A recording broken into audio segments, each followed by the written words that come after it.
அனைவருக்கும் வணக்கம். இந்த வீடியோ பதிவு எதுக்காக போடுறேன்னு சொன்னால், இந்த வெள்ள அனர்த்தத்துக்காண்டி நிவாரணப் பொதிகள் கொடுத்து வரும் நண்பர்களே, உறவுகளே, உங்களுக்கு மனமார்ந்த நன்றிகள்.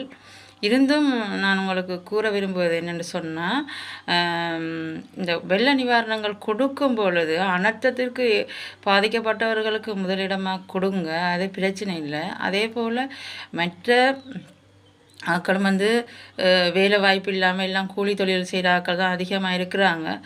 அவங்களுக்கும் நீங்கள் உதவிகளை கொடுக்கத்தான் வேணும்.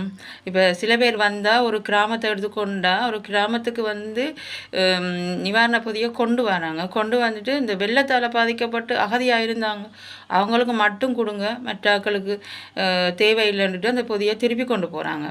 இப்போ அதில் பெண் தலைமைத்துவ குடும்பங்கள் எத்தனையோ இருக்குது, அதுகளுக்கு கிடைக்காது.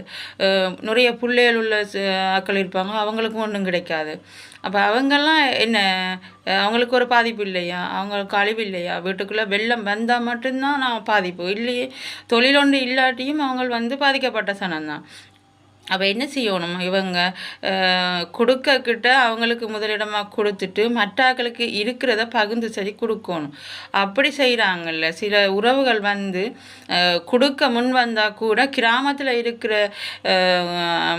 தலைவர்மார் என்ன செய்கிறாங்க, தரம் பிரிக்கிறாங்க. தரம் பிரித்து எப்படி கொடுக்குறாங்க தெரியுமா? தனிப்பட்ட ரீதியான இருக்கிறவங்களுக்கு நிறைய சாமான் போகுது. அதே மாதிரி நிறைய பிள்ளைகள் இருக்கிற கணவன் இழந்த பெண்கள் அவங்களுக்கு கொஞ்சம் சாமானாக கொடுக்குறாங்க.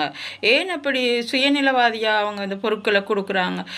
கொடுக்குற உதவி செய்கிறவங்க அப்படி சொல்ல இல்லையே, இவங்களுக்கு இப்படி கொடுங்க, அவங்களுக்கு அப்படி கொடுங்கண்டு அவங்க என்ன சொல்லி கொடுக்குறாங்க?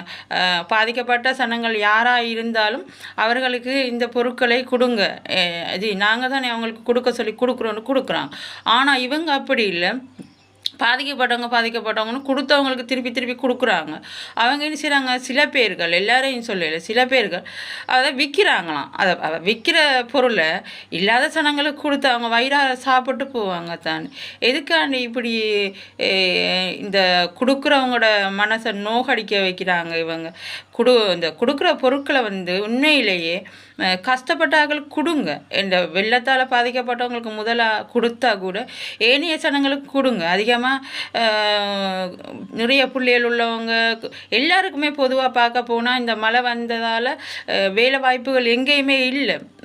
நிறைய பயிர்கள் எல்லாம் அழிஞ்சு வீடுகள்லாம் சேதமாகி, வீட்டுக்குள்ளே தண்ணி வந்தால் தான் சேதம் அண்டு இல்லை, வீடுகள் கசிஞ்சு ஊறி இருந்தாலும் நிறைய பேருக்கு காய்ச்சல் வருத்தம், நிறைய தொழில் செய்யக்கூடிய சந்தர்ப்பம் யாருக்குமே இல்லை.